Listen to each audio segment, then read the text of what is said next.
Hi, everyone, and welcome to episode 36 of the Tick Bootcamp podcast. The title of today's interview is South of the Border, an interview with Yanin Ruibal. My name is Richard Johannesson. And I'm Matt Sabatello. Today's podcast is Yanin Ruibal. Yanin is an internationally recognized artist from Mexico City, Mexico.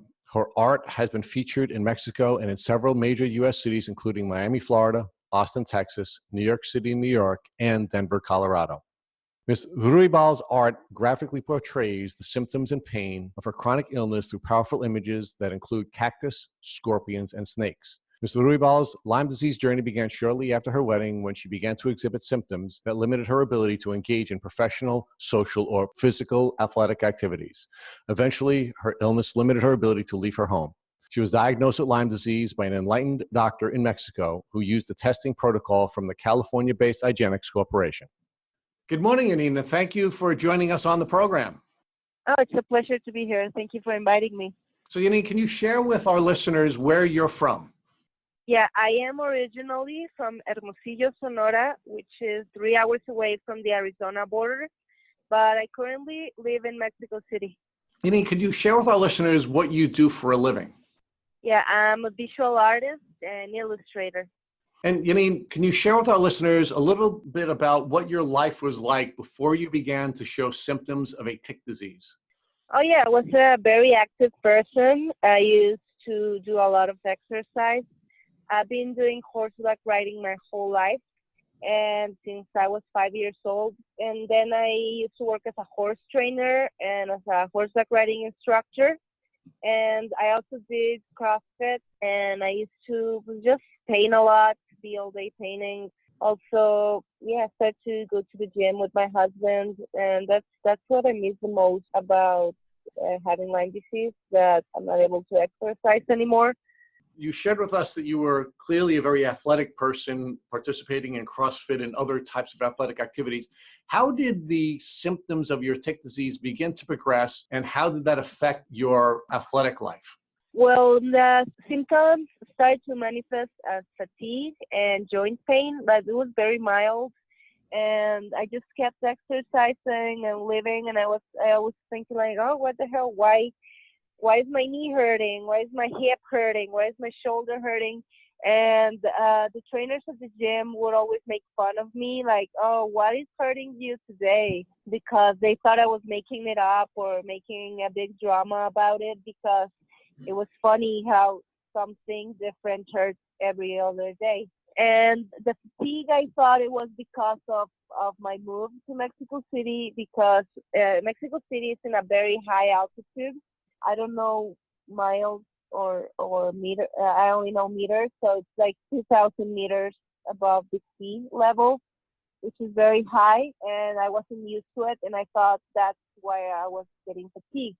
But then I lived here for a year, and then another year, and the fatigue didn't go away. It actually got worse, and it started to get worse and worse and worse. Both the pain and the fatigue. That's when I knew something was wrong, that it was not normal. Now, in addition to having an impact on your capacity to participate in your social activities and your athletic activities, were your symptoms slowly interfering with your ability to draw and paint your art? Yeah, that was the worst part. I was starting to get very frustrated because at the time I was working on a studio with another artist, and it was like a 15-minute walk from my house. And then I found myself not wanting to go, and I started to get tired on the way there on the walk. And the painting just became a torture. I wasn't enjoying it at all. And I was like, oh my God, why do I paint like for a half an hour, and then I have to sit down? I got very, very frustrated, and I was thinking like, what is wrong with me? And I saw my other friend, the other artist.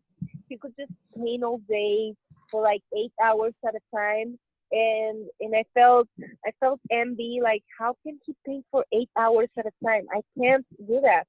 And then my self-esteem started to fall, like what's wrong with me? Why am I so lazy? I just started to think that I was super lazy, and that was like, that it was like an attitude thing or mental thing, that I could just work my way through it. But I was I was suffering. I wasn't enjoying it at all.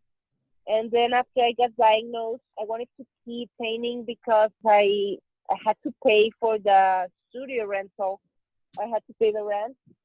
So there was a lot of pressure over me to keep working like on the same pace that I was working. But then I had to face the fact and accept that I couldn't keep working on the rhythm that I was. I was just getting worse and feeling worse and hurting myself. So I talked to my husband and we decided to move apartment to a bigger apartment where I could paint with a second bedroom because we used to live in a place with one bedroom. So yeah, we switched apartments and now I have a great studio at home. Yanin, so when you were 24 years old, you started to have some symptoms and they would come and go, and they would be from joint pain in your knees and your hips, and then it progressed to your shoulder. And then when you turned 25, your symptoms started to get really bad and stick with you and not go away. Can you describe those symptoms? Yeah, it was a fatigue so great that I couldn't get out of bed. Yeah, I just couldn't get out. Or like when I went to the beach with my friends and I got a pain so great on my shoulder that yeah, I couldn't move my arm. I couldn't use it. Like it got like mildly paralyzed, and that scared me a lot. And then I also I never used to have trouble sleeping. In fact, I used to love sleeping. I slept a lot and heavily. But yeah, I then start to get a lot of trouble sleeping. And I forgot. I also started to get like itching on my feet, like an itching so bad I couldn't sleep, and I had to go put my feet in cold water to calm it down, and that really freaked me out because I didn't know what it was. And if you Googled it, it said you have lupus. There was a symptom of lupus, and I was scared, like, oh, maybe I have lupus. Why are my feet itching so much? A little depression, the kind of depression that you don't feel anything and you don't want to do anything. And night sweat. I start to sweat a lot at night. Yanin, did you experience any brain fog or trouble concentrating like so many other Lyme patients? Oh yeah, but those actually came after I got diagnosed. I don't know if it's hurt reaction or something, but that was a little bit more recent. And yeah, right now I have a lot of trouble concentrating and reading. I love reading. I read a lot. I still do, but now I have to be like in a completely silent place. Oh, that's another symptom I have. I have a lot of trouble filtering sounds. So when there's a lot of noise, it just gets too overwhelming. And when there's like music and somebody's talking to me, I can't make up the words. So right now, for example, I'm in a car, sitting in my car, so I don't get like noises from anybody in like because I live in a noisy street. So right now I'm in a parking garage, so I can hear you guys completely. How many doctors did you see, Yanin? Like I saw like 5 or 6 doctors.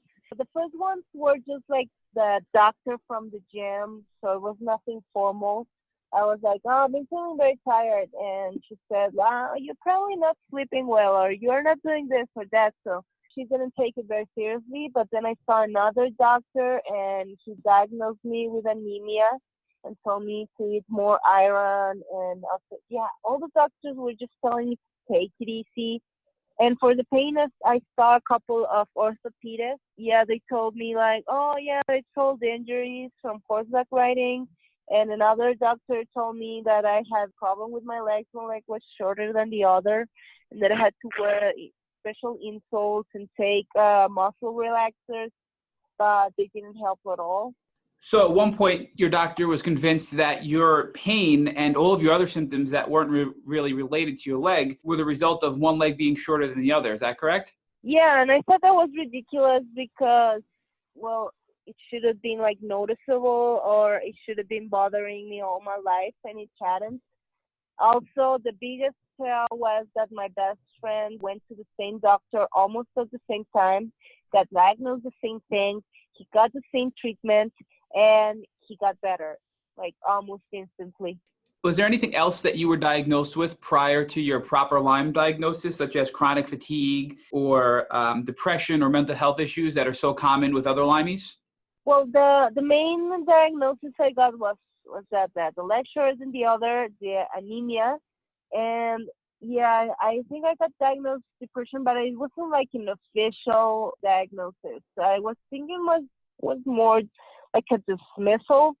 I think it's like, oh, you might have depression. Like, go take some meds. Yeah, go to a psychiatrist. Yanin, after this 2-year period of being sick, you finally found a doctor who ran a Lyme disease test and it came back positive, and then you got treated for Lyme disease. Can you walk us through that journey? Yeah, well, I've been talking to my mom, who still lives in Hermosillo, and I've been telling her that I've been feeling like super bad and that I got very fatigued and everything. And then one day she called me and she told me, like, you know what? I think you might have Lyme disease. Because in Hermosillo, Lyme disease has been growing a lot, probably because it's very close to the U.S. border and the tick is starting to cross the border. So a lot of people are getting diagnosed, and she told me, like, hey, you might have Lyme disease because I know people that have the same symptoms as you.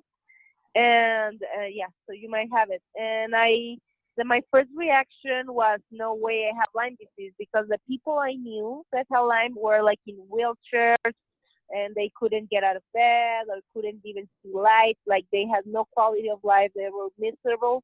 And I was still able to go, like, to walk and go shopping. I don't know, do normal stuff.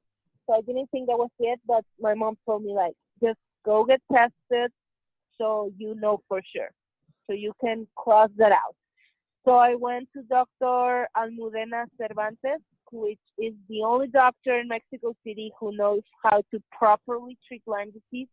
And also, she's the only one who does the Lyme disease test here in Mexico City, which was very lucky that her office is like 10 blocks away from my house. And so, yeah, I went to her and I told her how I was feeling, what my mom thought. And she started to ask me a bunch of questions. And she told me, yeah, I think you might have it. There's a big chance you might have it. So I got tested, and after a month, it came back positive, but with no co-infections. She told me about co-infections, what they were, and everything. So after it came back positive, she prescribed me clindamycin, I think, and doxycycline. And then, so I called my parents, and like my whole family gathered, and we talked about it. And we started to speak with friends and family and people we knew that had Lyme disease, or people that knew people that had it. And a close family friend that her daughter has Lyme disease recommended me Dr. Rafael Stricker in San Francisco. She told me, like, oh, he's the best. He's been treating my daughter and she's doing great. So I went to him and I got another test from IDNX. And yeah, I came back positive also, and also 2 co-infections came back positive, which are Babesia and Ehrlichia. So when I first got treated, I started to get treated for Ehrlichia, and it took me like a year and a half to get rid of it. And I'm currently working now on getting rid of Babesia, which is going to be a little bit trickier. But it seems that the current course of antibiotics I'm on right now, it's working. Yanin, I just want to ask about your doctor, Dr. Cervantes from Mexico City, that was 10 minutes away from your home. He was sort of out of the norm compared to other Mexican doctors because he actually understood and was open to Lyme disease, whereas most other doctors in Mexico, from our discussion offline, sort of had the opinion of there's no Lyme disease in Mexico. Yeah, that is correct. There is very little awareness of Lyme disease here in Mexico. Most people don't know what it is. And if you ask the doctor about Lyme disease here, they only know what they've seen in textbooks from medical school. They all think like, oh, there's no Lyme disease in Mexico. You probably got it somewhere else. And also they think you can get cured by like a month course of antibiotics. Of course, they have no idea about co-infections. So Dr. Almudena, she has been trying to prove that there is Lyme disease in Mexico, but she gets dismissed by the medical community and by the government because they don't want to deal with that. They don't want to start treating people. And so what I've noticed a pattern, especially in Hermosillo, about the people with Lyme disease. Like all the people that get diagnosed with it are people like from upper middle class, which is the people that can afford to go to the US and get tested and treated. But I'm starting to wonder how many lower class people have Lyme disease, but they have no idea that they have it. I bet there are a lot of them, but they just go to the government hospital, to the Seguro Social, which is free, but they don't have the tools to make that diagnosis. Yeah, I mean, now that you're seeing Dr. Stricker in San Francisco, are you doing anything in addition to the long-term antibiotics to counter your gut health and the damage that the antibiotics do to your body? Yeah, the biggest change I've made is my diet. Well, I don't do anything extreme, mainly because I'm weak and I like sugar, but I try to eat as little sugar as I can. Very little dairy except for Greek yogurt, but no milk, no cheese. Also, very little meat. Like, I love meat because I come from the land of beef. Like Sonora, in Sonora, it's like a religion meat, but here in Mexico City, I try to eat like as little as I can. So I'm practically vegetarian. I eat a lot of ginger, turmeric, cinnamon, cardamom, a lot of spices that help to de-inflammate the body. And I drink a lot of green tea, and I try to eat probiotics, like not just as a supplement, but also in my diet. So in kimchi and tempeh and like fermented foods, and that's been helping my stomach a lot. Also, medical marijuana, CBD, and like vapes and oils and stuff, been a lifesaver. That's what gives me a quality of life. Helps with the pain, helps me sleep, helps with the nausea from the medicine. It's been like my biggest help. A lot of our guests have noted that sugar and things like dairy really increase inflammation, and therefore they've made a good effort to reduce eating those types of foods. But you've taken it to the next step. You're eating foods like ginger and turmeric and cinnamon, things that will actually help reduce the inflammation in your body, which is one of the major problems with Lyme disease and other tick diseases. And on top of that, you've done things like medical marijuana and CBD oil to help you relax, sleep better, which is super important to heal. And you also do the infrared sauna and cryotherapy. Can you discuss those for us? They're opposite because one is like very hot, the other one's very cold, but they both help reduce inflammation. And there are some studies that actually say that it can help kill the bacteria, especially the infrared sauna. So for the infrared sauna, I did a subscription to a spa that is nearby my house, and I can go there wherever I want and use it. And for the cryotherapy, for those who don't know what it is, it's they put you in a capsule from the neck down, like your whole body in your underwear, just wearing gloves and socks, and they release nitrogen, which is in a temperature like very, very cold. That I don't know Fahrenheit, but it's like minus 190 Celsius. And they put you there for 3 minutes before you start to get like tissue damage or hypothermia. You shake like crazy, but afterwards you feel great because it boosts your metabolism, it contracts your muscles, so it's like a little bit like exercising, and it reduces inflammation considerably. So like before I started doing cryotherapy, I was using a walking stick because like an old person, because my hip and my knees hurt so much. And now I don't use it anymore. How are you feeling today? Right now, I'm feeling fine. My most persistent pain is my shoulder. Like I don't remember a time where my shoulder didn't hurt. But it's right now, since I just woke up, it's a very mild, very little pain. I just drank my green tea with ginger, and I love that part of my routine. And yeah, I know that I'm gonna feel very tired after I go out walking. So I'm just gonna try to take it easy today. But yeah, if I just take it easy and I just do my work in my house and sitting down and I just draw, on my couch, I know I'm going to be fine. So although you're not at 100% back to your full health, you still have made significant progress compared to where you were when you first got diagnosed. Can you just tell us how you're better today than you were when you got diagnosed with Lyme disease and your two co-infections? Yeah, when I first got diagnosed, when I went to Dr. Almudena Cervantes, I was very scared because I couldn't get out of bed. The pain was too great.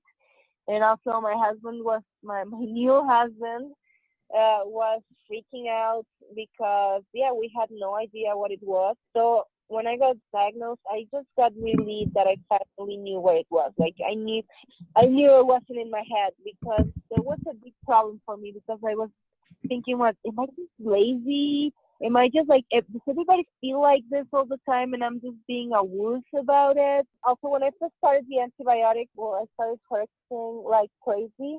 I felt so bad, like even worse. I started vomiting. My stomach was a wreck. And then I got super depressed when I accepted the fact that I couldn't paint anymore. I got super depressed, and that's where my husband bought me an iPad Pro so I could keep working. And there was a big boost emotionally that made me feel useful again. But yeah, it was a very long year of treatments, of using a walking stick, of not getting out of the house much. But then my quality of life improved when one, I switched from painting manually to digitally. When I changed my diet, boom, that was like a huge leap of my quality of life.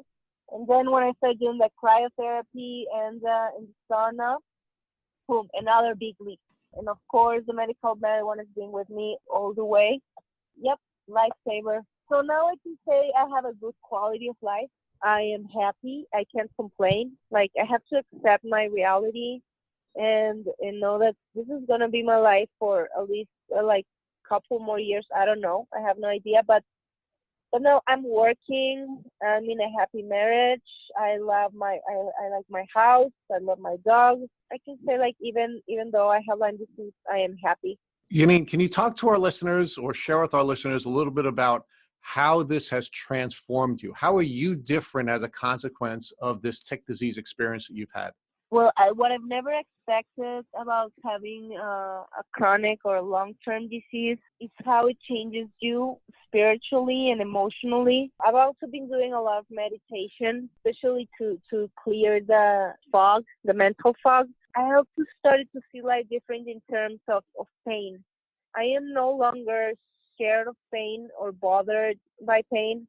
Of course, there are always limits of how great the pain it is, but like the everyday pains that I feel, I've just learned to ignore it. I've learned to see the beauty that comes out of always being in pain. It's like you're in a higher level of consciousness and you see the world different. You appreciate different things. So yeah, I'm no longer scared of a lot of things.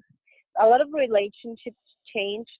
I had to reorder my priorities and see who was valuable in my life and treasure them more, who was no longer useful and was just being harmful. My energy is like a treasure. When I'm feeling energetic, I have to think, okay, I have this energy right now. What am I going to use it for? It's going to be something useful, because I know it's going to run out very quickly. So what am I going to do today? Am I going to go to the park? Am I going to go to a museum? And I'm going to do this or that? But I have to like administer it carefully. Hey, Yanin, can you share with our listeners how this transformational experience that you've gone through, both emotionally and spiritually, has impacted the way you portray yourself in your art? Before I got diagnosed with Lyme disease, I was like in a rut in my art. I wasn't happy with what I was saying. It was like, oh, they're very pretty pieces, but they were like animals and flowers, and they didn't say anything personal. They didn't have like a strong message, and I wasn't happy with that. And I was trying to find something interesting to say. And then I got diagnosed. Then I got depressed, so it got worse. And I refused to talk about Lyme disease at first because of my pride. Like, I didn't want to have the label of the sick person. I didn't want to be defined by the disease. So that's why I refused to talk about it. But then after many months of meditation, reading, and I don't know, doing many things, I realized that it wasn't just about me, that it was a topic that it needed to be talked about, and that also it wasn't like my pride was in the way and I was afraid of being vulnerable. So yeah, I started to do a few paintings about it, and it felt amazing because it was cathartic, it was therapeutic, and it also felt amazing that a lot of people started to write to me and sending messages thanking me for talking about Lyme disease in my art. A lot of people just tell me like, oh my God, that's exactly why I feel the same way. So I started to feel closer to a lot of people. I started to feel understood, started to feel connected. So now I've been doing not just a self-portrait, but I've been doing a couple portraits of other people with Lyme disease or other types of chronic pain. And it's been an amazing experience, and I want to keep doing it. Can you share with our listeners how you use the imagery of cactus and snakes and scorpions to portray chronic pain? Yeah, I have a very strong attachment to cactus because I grew up in the middle of the desert, of the Sonoran Desert. But the other element is that I find cactus beautiful. So my art talks about the beauty or the growth or the life that comes from pain. So it can be two things. Like a lot of my art, it talks about duality. So something can be two opposite things at the same time. So cactus is painful, but it's also beautiful. And I think so it is having a chronic disease. Yanin, my final question to you is, knowing what you know now, what would you do if you woke up tomorrow morning and found yourself bitten by a tick? Oh, I got straight to the doctor. Well, I never noticed when I got bit by a tick, but I think if I did notice, I would have still ignored it. Like I would say, oh, just a insect bite, no big deal, like a mosquito bite.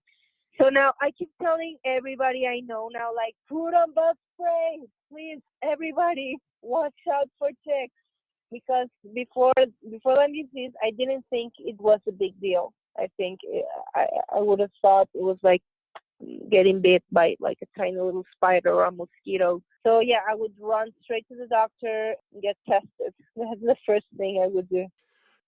Thank you for listening to the Tick Boot Camp interview with Yanin Ruibal. To our listeners, we have a call to action. First, if you'd like to learn more about Yanin and her tick disease journey, please visit her Instagram at Yanin Ruibal, YANIN RUIBAL. Second, if you'd like to learn more about where you can purchase Yanin Ruibal's Lyme disease-inspired art, please visit her website at yaninruibal.com. Third, if you enjoyed this 36th episode of the Tick Bootcamp podcast, please share it with your friends by using the social media buttons you see at the bottom of the post. Fourth, don't forget to subscribe to this podcast on iTunes, Google Play Music, or Spotify to get the automatic episode updates for your Tick Bootcamp podcast. And finally, we thank you, our listeners, for your past comments on our past podcasts. Please take a minute to leave us an honest review on iTunes, on Instagram, or on one of our websites. We make it a point to read every single one of the reviews we get. Thank you for listening.